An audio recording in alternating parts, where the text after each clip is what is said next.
I've been taking a look at this Kentucky basketball schedule this afternoon, and if all goes right for the Wildcats, they have an incredibly high ceiling this year.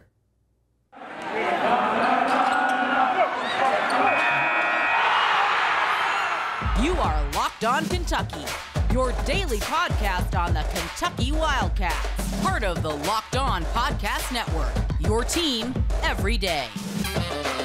All right, what is going on, Big Blue Nation? Welcome on into Locked On Kentucky, your daily Kentucky Wildcats podcast. I'm your host, Lance Dawe, writer for Sports Illustrated for various SEC-related things. But on this podcast, we take a dive into all things Kentucky athletics. Thank you so much for making Locked On Kentucky your first listen every single day. Want to remind everybody out there that we are free and available on all platforms. If you're watching on YouTube, please subscribe to the show. If you're listening on podcast, really appreciate everybody that's listening to the pod right now. So let's go ahead and get into it. The schedule has been officially released for the Kentucky Wildcats. They have released their SEC schedule, not just the opponents, but the actual dates that these teams are going to play. And so now that we combine that with the official non-con schedule, we've got the whole thing. So I want to run through this here today with you guys, give my thoughts on where some of these games fall in the Southeastern Conference, and give some perspective on what the ceiling is for the Kentucky Wildcats this upcoming year. As we've discussed previously, going to go through the non-con slate pretty quickly here. New Mexico State to open the season on November 6th. Then you have Texas A&M Commerce on the 10th before you take on Kansas in the United Center in Chicago. That is November 14th. November 17th is Stonehill, St. Joseph's on the 20th, Marshall on the 24th, and then Miami on the 28th. A really interesting stretch of games there. All four of those games at home. After the Miami game, which is the ACC-SEC Challenge, you've got UNC Wilmington at home as well on December 2nd. A sneaky good basketball team, Penn, on December 9th in the Wells Fargo Center in Philadelphia. That is also going to be a difficult matchup despite Penn losing their leading scorer from a season ago. UNC, oh man, this is a loaded non-con schedule. North Carolina in the State Farm Arena in Atlanta, that is December 16th. And then to round out the non-con slate, you've got Louisville on the road on December 21st. And then, the second to last game. And then your final game here in the non-con slate is Illinois State on the 29th.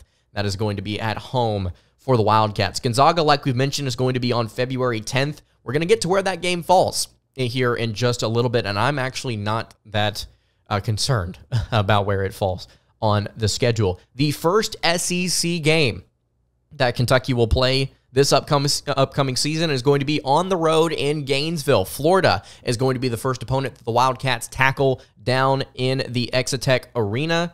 I believe that's the name of the arena. Missouri on January 9th is going to be your home opener, as it has consistently been for the past couple of seasons. Going to get that one in Rupp. Dennis Gates, Missouri looking a little bit different this season. I believe they brought in Connor Vanover. They lost a couple of pieces from their transfer portal squad that they put together a season ago. Still going to be a good basketball team. And then on the road at Texas A&M, I think this is going to be the most difficult game of the first three here to start conference play.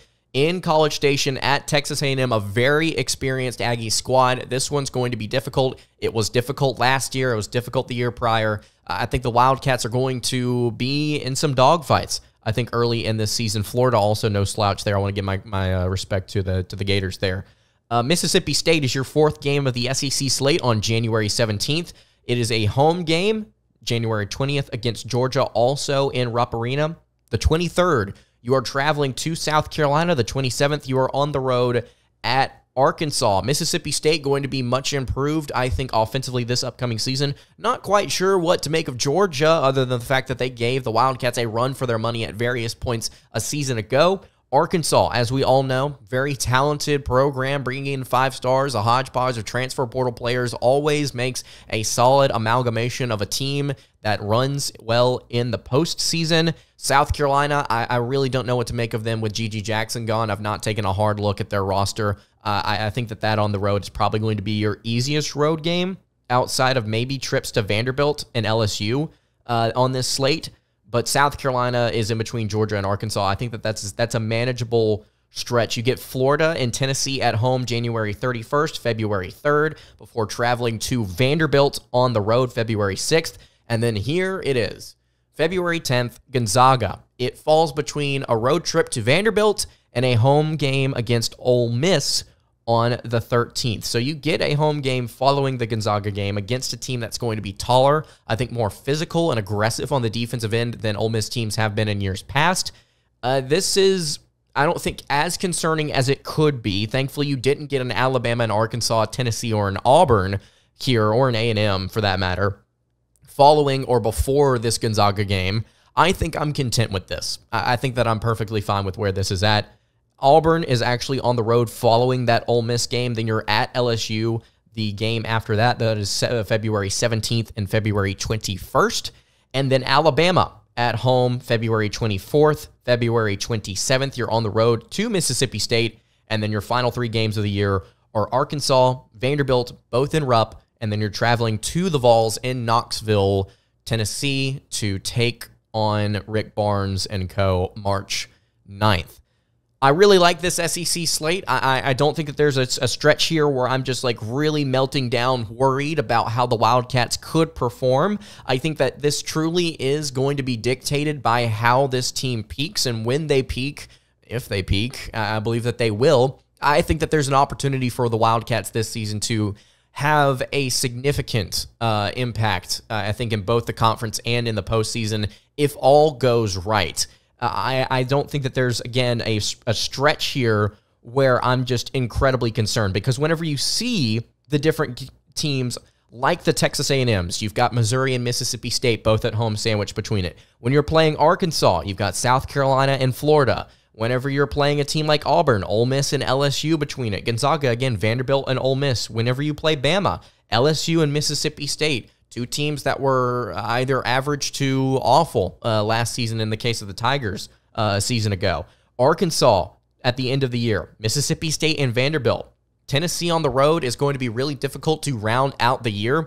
That's a game that the Wildcats could easily lose. There's a lot of different games in this slate. You could see Kentucky losing. Absolutely. They could really struggle this year because of how good the league genuinely is. But I think that given the talent, if everything goes right, if everybody's healthy, if Big Z's able to come in and play, I think that this team has an incredibly high ceiling. I want to dive into some of the record projections that I may have for this team and then give you some thoughts as to maybe some of the details as to what really has to go right for Kentucky, because I think that there's a lot that has to align for Kentucky to have an excellent record. I want to dive into that in just a moment. Before we do that, though, I want to tell you guys about our friends over at LinkedIn. These days, every new potential hire can feel like a high-stakes wager for your small business. You want to be 100% certain that you have access to the best qualified candidates available, and that's why you have to check out LinkedIn Jobs. LinkedIn Jobs helps find the right people for your team faster and for free. All you have to do is add your job to the purple hashtag hiring frame on your profile to spread the word that you are hiring. They've got simple tools like screening questions to make it easy to focus on candidates with just the right skills and experience so you can quickly prioritize who you would like to interview and hire. Small businesses absolutely love LinkedIn Jobs. They rate them #1 in delivering quality hires versus leading competitors. LinkedIn Jobs helps you find the qualified candidates you want to talk to faster. And you can post your job for free at linkedin.com/lockedoncollege. That is linkedin.com/lockedoncollege to post your job for free. Terms and conditions apply. All right, continuing along here on the Thursday edition of Locked On Kentucky, Lance Dawe hanging out here with you. I really appreciate you guys making Locked On Kentucky your first listen every single day. Again, the podcast numbers have been excellent this past month or so. I appreciate everybody hopping on the podcast feed. If you're listening to this now and you have not subscribed to the show, please go ahead and do so. Going to have some great Kentucky content. And listen, if you're watching on YouTube, this is a little bit easier for you to do because you can comment, but Locked On UK on Twitter as well if you want to go hit me there. If you've got any questions for the show that you want me to answer here, thoughts about Kentucky basketball, football, projections, thoughts about individual players, you can leave that, again, YouTube comments below or on the socials. I would be more than willing to tackle as many questions as you guys want to throw at me in an episode. All right. Kentucky basketball schedule. We just went through it. It's been released. I think that it's going to be fun. The non-con slate is very difficult. I think that you are going to have various rough patches early in the season. Again, games like Kansas, Marshall, Miami, Penn, North Carolina. I think you've got some really tough games early that are going to help us understand what this young Wildcats squad is about. It's not going to tell us who they are definitively going to become. I think you're going to find that out, I think, honestly, around the Gonzaga game. You're going to see from around there out to the end of the regular season what this team is capable of in the postseason. And we talked about this, I think, a week or so ago whenever this non-con slate was officially put together. I think Kentucky, if they handle that game well against Gonzaga, I think it does speak to what they could be in March. I think that it does give you an indication of how this team could run in the postseason. But I don't want to sit here and talk about the postseason too much. I want to give you guys some thoughts about some records maybe, or what needs to go right for the Wildcats in the regular season, but even before they get to that Gonzaga game. I think that the ceiling for the Wildcats this year is probably 28-3, 27-4 in the regular season. I think that that's your ceiling.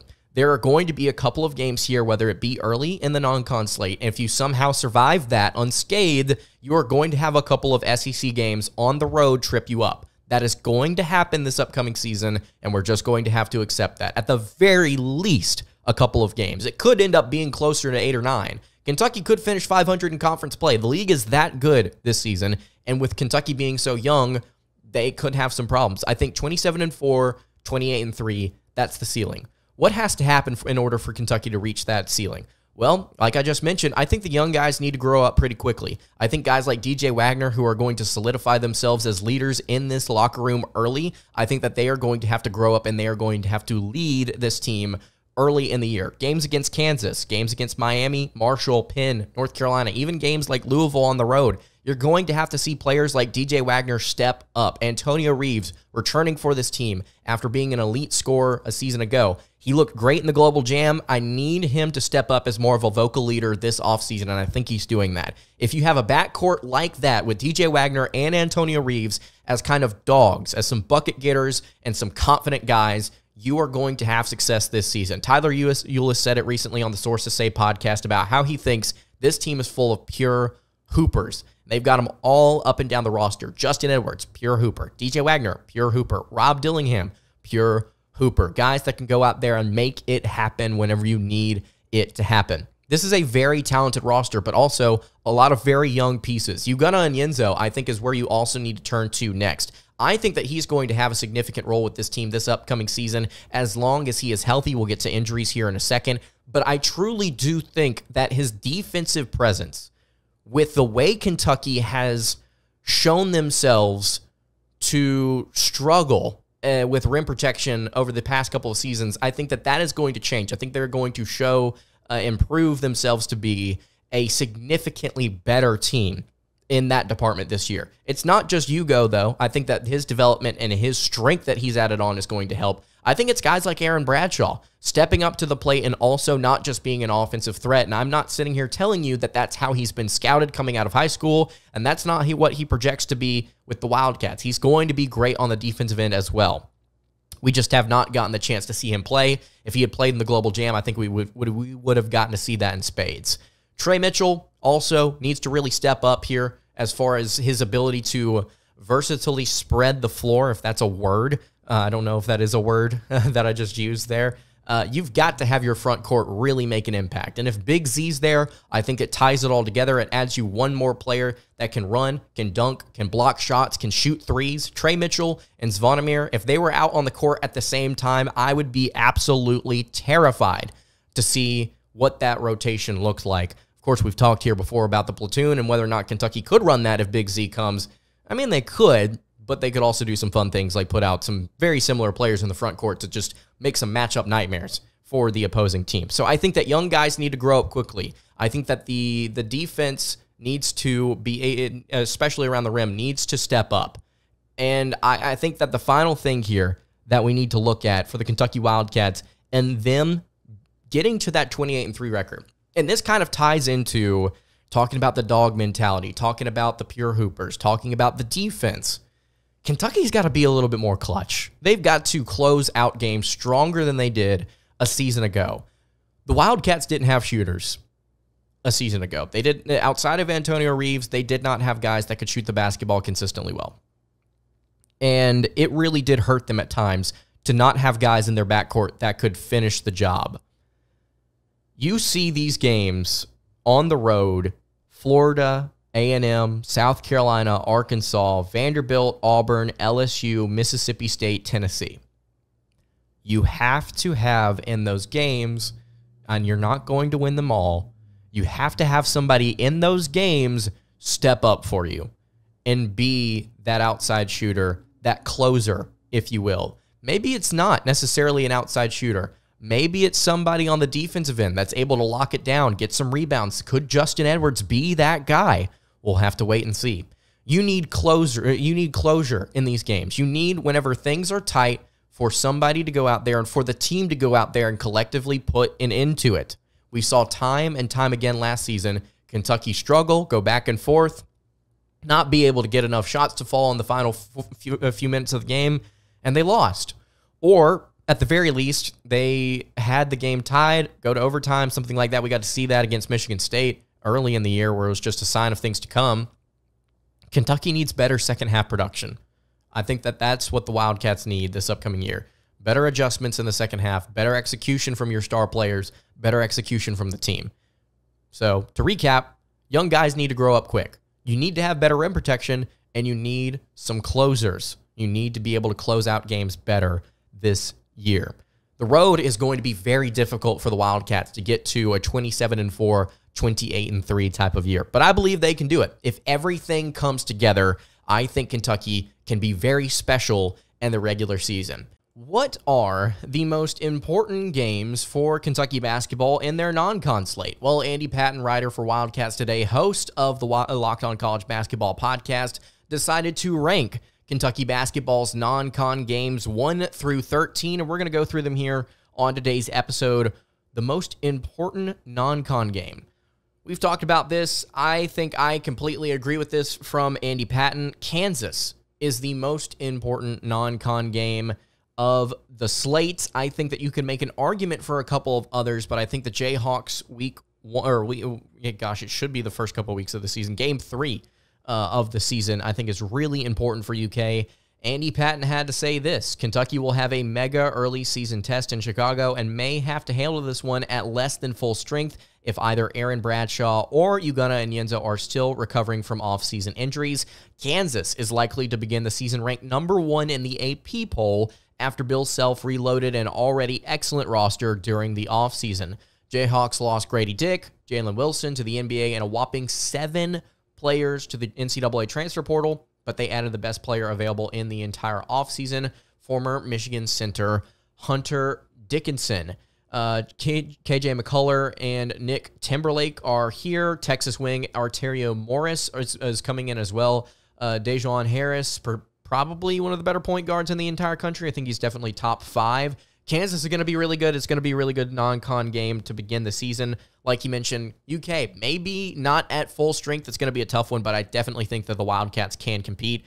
Very important, I think, for Kentucky's resume, based on what Kansas is probably going to do to the Big 12 this season. This is where Patton has a really interesting change in his rankings. Immediately right after this Kansas game here. Number 2, December 16th, he's got North Carolina as the second most important game for the Wildcats this upcoming non-conference schedule. North Carolina and Gonzaga are the other 2 premier college basketball programs on Kentucky's schedule, Andy Patton says. But a neutral site against the Tar Heels in December is a tougher matchup than a true home game in February against the Bulldogs, even if the neutral site is in Atlanta. Caleb Love departing for Arizona is addition by subtraction for the Heels, as it allows R.J. Davis to handle point guard duties alongside Notre Dame transfer Cormac Ryan, who is actually a pretty good basketball player, and stud incoming freshman Elliot Cadeau. Armando Bacot is back in the front court, and the addition of Harrison Ingram as a point forward should play very well for UNC. So they've got a really good starting 5 here, and I like this take from Andy. I think that in terms of resume and in terms of overall team talent, I think Gonzaga I would put them at number 2 also because of the revenge factor here. But I really like this ranking here from Patton as the second most important game on Kentucky's non-con slate UNC, the Tar Heels. If you've got any thoughts on where you would put North Carolina in this ranking, leave that in the YouTube comments below. I'm curious to see from you guys, what do you think is the most important game or games of this non-con schedule? Number 3 is Gonzaga. Like we talked about, the WCC using BYU to the Big 12 allows Gonzaga to schedule a non-conference opponent in the middle of their non-conference or of their conference slate, and they did so against Calipari, I believe, as they used to do against Calipari coached Memphis squads, is what he says here. And they will hit the road to play at Rupp Arena as part of a 6-year series these two programs agreed to do before last season. Mark Few and the Zags got the best of Kentucky last year in Spokane, but as the Wildcats won't have to deal with the monster in the middle, Drew Timme, he and star wing Julian Strother are heading to the NBA. Gonzaga did add a trio of talented transfers, and this is what I want to get to here. Creighton point guard Ryan Nimhard, and at center, Wyoming's Graham Ike.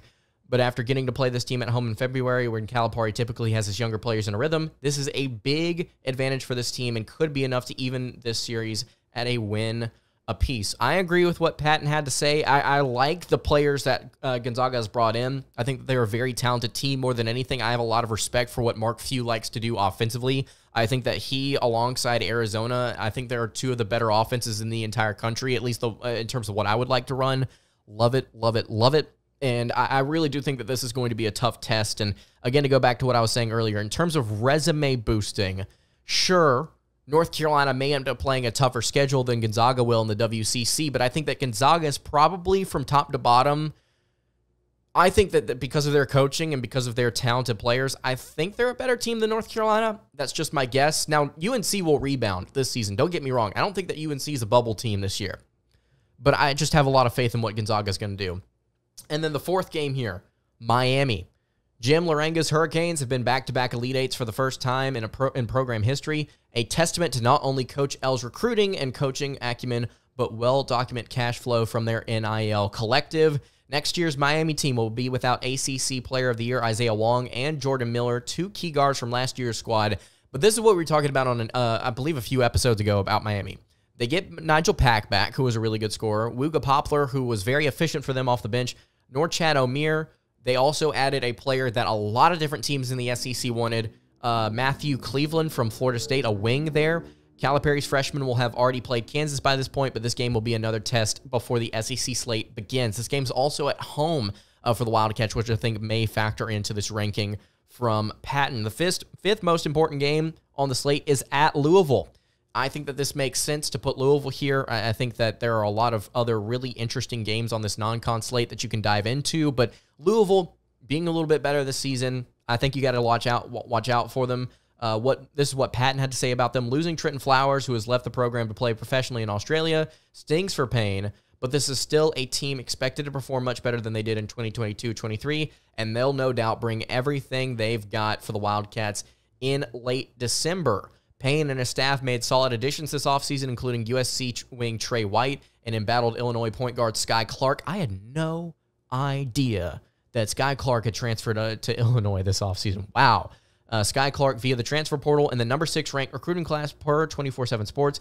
Big man Dennis Evans and point guard Tyler Johnson. I am so sorry. I'm in the process of going through the fact that Sky Clark has moved on from Illinois and will now be playing at Louisville. Wow. How about that? 7 points last year, decent three-point shooter, really good shooter from 2. His field goal percentage overall not great, but which is weird considering he's anyway. Point being, Sky Clark with Louisville with the players that they've got. Trey White's a good player. Dennis Evans is somebody that I've heard is a really solid player as well. Louisville's going to be improved. They're going to be improved. Absolutely. Absolutely they will. All right. On November 6th, New Mexico State. This is the 6th most important non-con game, according to Andy Patton. And this is what he says here. Part of the reason this game is ranked as high as it is, despite last year's challenges, this is one of the most overhauled rosters in the country. The Aggies had 11 players in the portal, and playing them so early in the season creates a unique wrinkle for Calipari, as they'll have a much harder time prepping a game plan against this squad. They brought in, let's see here, Sam Houston State, head coach Jason Hooten. They added a top 50 transfer portal class, headlined by Seton Hall guard Femi Odukale. Man, I'm so bad pronouncing names. UCF wing Brandon Suggs, Wake Forest center Davion Bradford. Femi, I'll just say Odukale because that makes them maybe I'm pacing it wrong. Maybe it's Odukale or Dukale. I don't know. I'm stupid. November 20th is St. Joseph's here. St. Joe's was barely a top 200 team on KenPom. We talked about them recently on the show. This shouldn't be a struggle for UK, but they do bring back Eric Reynolds II, who averaged almost 20 points per game, including almost everybody and their mother from this roster. So it's going to be a little bit of a test here for St. Joseph's. So that's the top 7. That's the top 7 in terms of the most important games on Kentucky's non-con slate. I'm going to continue along here in just a second and get to some teams that I still think are going to be legitimate tests, I think, for this young Wildcat squad. Before we dive into that, though, I want to tell you guys about our friends over at FanDuel. The NFL season has begun. You can get ready for the rest of it with incredible offers from FanDuel, America's #1 sportsbook. Right now, new customers can bet $5 and get $200 back in bonus bets guaranteed. Plus, all customers who bet $5 will get $100 off NFL Sunday Ticket from YouTube and YouTube TV. That's a great, great deal. And now is the best time to join FanDuel. The app is easy to use, and you can bet on everything from spreads to player props and more. So visit FanDuel.com/lockedon and kick off the NFL season with an offer you won't want to miss. That is FanDuel, an official partner of the NFL. All right, continuing along here on the Monday edition of Locked On Kentucky. So we've got a few more non-con games to get to here. And the 8th most important game, according to Andy Patton, is against a team that I still think is going to be pretty good against the Wildcats this season. Marshall is the number 8 team on this non-con slate ranking. They were a top 100 KenPom team last year. They went 24-8, and they had a lot of really good offensive players, and that's what Patton wants to note here. They are lower on this list because both Tavion Kinsey and Andrew Taylor are gone. Kinsey graduated after scoring over 2,600 points for the Thundering Herd, while Taylor hit the portal. He transferred to Mississippi State. I hinted at that recently on an episode about how I said I think Mississippi State's going to be a much improved offensive team with their shooting, and I think Tolu Smith's going to be a great big man for them, so they're going to have a nice complement, I think, on offense with Taylor and Tolu Smith. Taylor's a good basketball player. He's a great shooter. Kinsey was a great scorer, but those guys are both gone from Marshall. Also, Micah Logton is gone to Florida, depleting what was an already experienced and talented team last year. A few decent mid-major portal additions don't replicate what Coach D'Antoni lost, and Kentucky shouldn't struggle with this team unless they're still full from Thanksgiving dinner. That's what Patton has to say here. I think they're a decently coached team. I expect them to find guys that can score for them. I agree. I don't think that this is going to be as tough of a task as it would have been a season ago, but I still have a lot of faith in this Marshall squad. I don't think that there are a lot of numbers that really back that up. I've got a gut feeling about it. Penn is underneath Marshall on this ranking. Let's see what Patton had to say about Penn. The Wildcats will play them in Philadelphia this season. A nice homecoming for many Kentucky stars, obviously. 17-13. Penn was a season ago. They finished 3rd in the Ivy League thanks to one player, Jordan Dingle. He averaged 23.4 points per game. That was 2nd in the country behind Antoine Davis. Dingle is now with Coach Rick Pitino at St. John's. Gosh, I would love to see Kentucky play St. John's in the postseason. And while the Quakers kept many other key players, they will have a hard time replicating last year's success without their star scorer. Kentucky should feel right at home in Philly, and this game falls at a nice time in the schedule for a well-rested Wildcats team to take care of business. I could not agree more with Andy Patton about this game. Solid team, good coaching, lost their star player, probably not as big of a test as, again, it would have been a season ago. There are a lot of teams on here, on this slate, that would have been really tough, I think, for that Kentucky team. This Kentucky team, I think, is going to be okay against some of these guys. Another team that I have a lot of respect for, UNC Wilmington. They won 24 games last year, finished 3rd in the CAA. They returned their 3 leading scorers, who are all seniors, giving them plenty of experience and continuity. They also added a guy from New Mexico, KJ Jenkins, shot 43.6% from deep last year. This team does not have a lot of size, though. I don't really think that how do I say this? I think that it impacts the game, obviously. Kentucky's going to probably dominate this game athletically. But whenever it comes to matching up with some of these smaller schools, it doesn't necessarily matter how big they are. We got to see that with St. Peter's a couple of years ago. Don't get mad. But they were not big. And they also didn't shoot well. And UNC Wilmington, sure, they may have a couple players that can shoot really well, and that may be what gets them over the hump. It doesn't matter how tall they are, though. You can make tough shots, and if you can do that, you're going to have a tough time if you're an opponent. So UNC Wilmington, again, another team that I really do think that they're solid. I don't think they're a bad squad at all. I think they're solid. Illinois State, the Antonio Reeves Bowl. Not a whole lot else to say about what else this could be.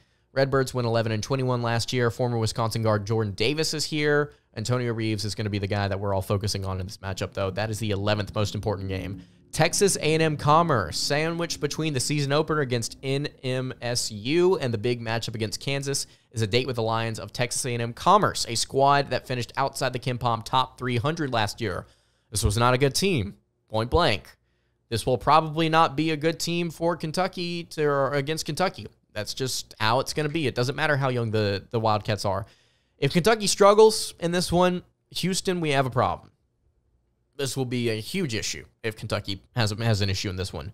And the final game, this is a program that writer at Wildcats Today, Andrew Stefaniak, told me that he had no idea existed until we talked about him, Stonehill. Stonehill had their first season as a Division I program last year, and it went pretty okay. They finished 10-6 in conference play, and they that was tied for second in the NEC. They went 14-7 overall, obviously struggled in their non-con slate. I mean, who wouldn't in their first year as a Division I team? They also posted the same conference record as FDU, who beat Purdue in the first round of the NCAA tournament last year. Kentucky fans won't likely have much to worry about against this Seahawks squad as they'll recover from their early test versus Kansas a few days prior. I agree. This makes sense considering where it falls on the schedule. Also, not a great team last year, or not a great team last year, and still transitioning. But impressive what Stonehill was able to do in their first year as a Division I program. Lots of respect for the Seahawks. All right, if you've got any thoughts on Kentucky basketball's non-con slate, there it is. It's ranked there from 1 to 13. You can go check that article out at wildcatstoday.com. Any opinions, thoughts, questions, concerns, you can leave those in the YouTube comments below.